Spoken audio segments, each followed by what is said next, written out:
Singapore is a tiny country. So tiny you can drive across the island in just an hour.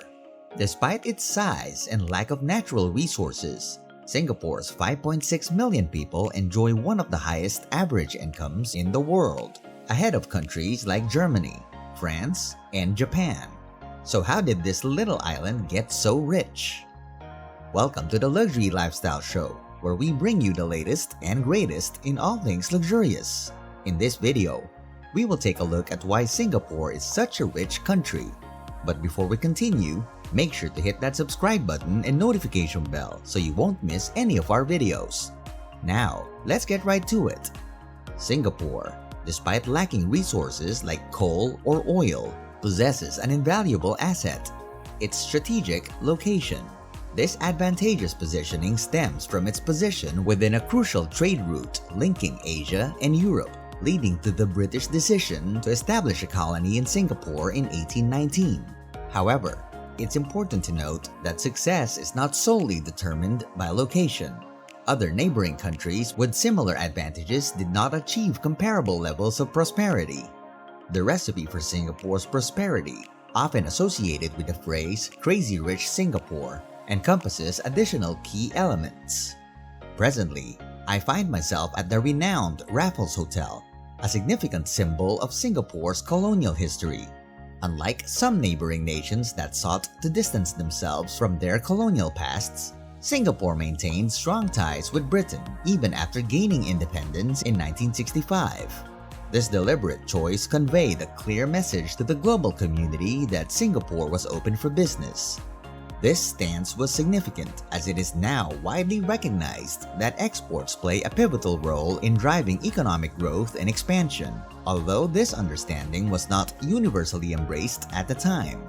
Singapore, along with Hong Kong, Taiwan, and South Korea, earned the moniker of the Four Asian Tigers due to their remarkable growth since the 1960s. This achievement was propelled by a combination of exports, industrialization, and substantial government intervention. In the case of Singapore, the nation encountered labor strikes during the 1960s, despite experiencing high unemployment rates.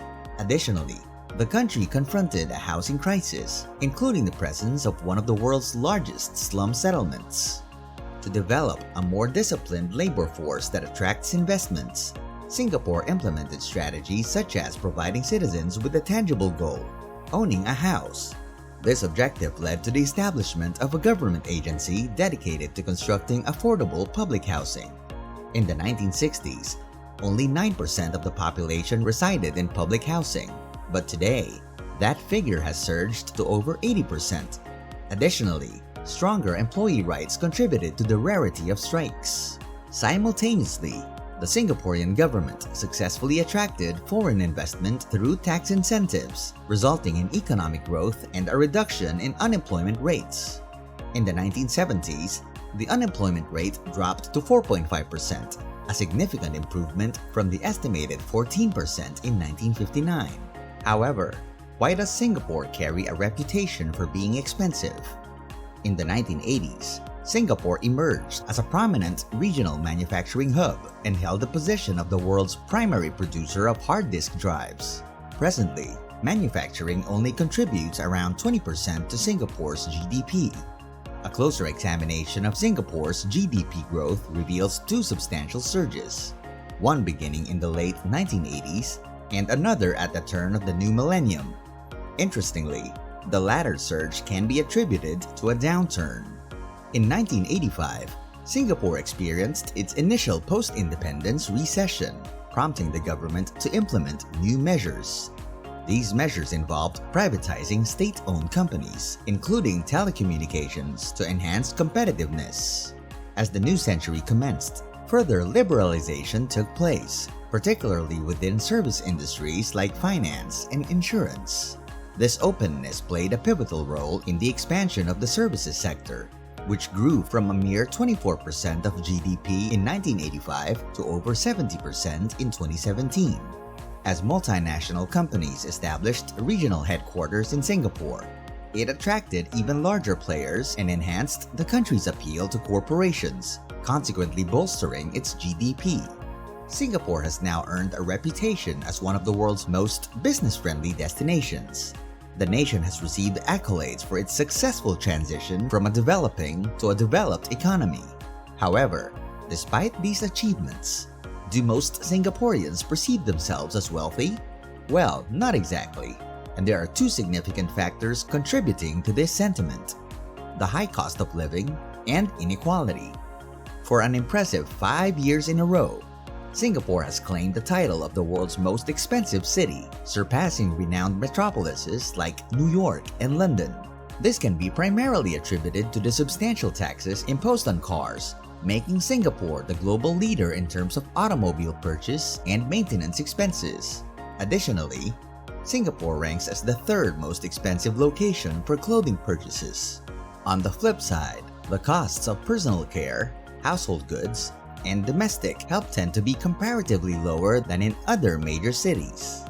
While Singapore boasts a remarkable GDP per capita, the median monthly salary stands at $3,270.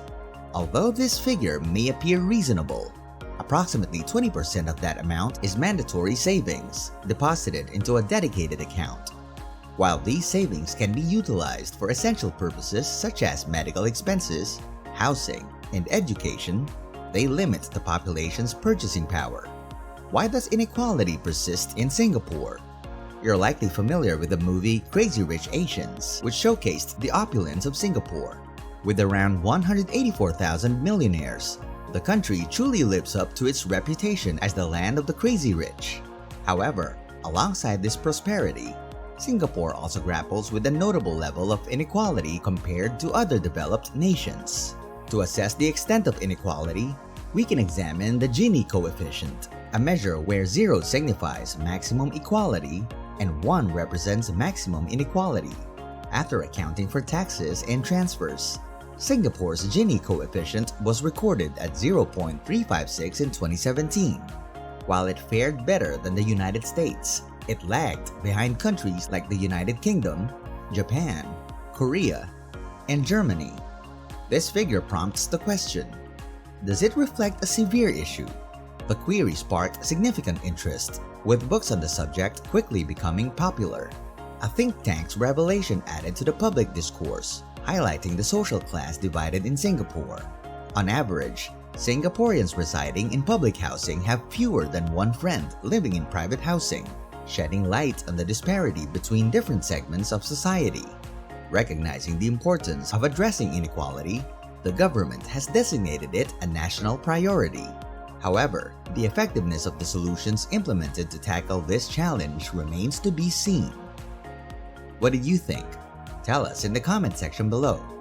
Give it a like, subscribe, and hit the notification bell so you get more videos like this. Thank you for watching, and we'll see you in the next one.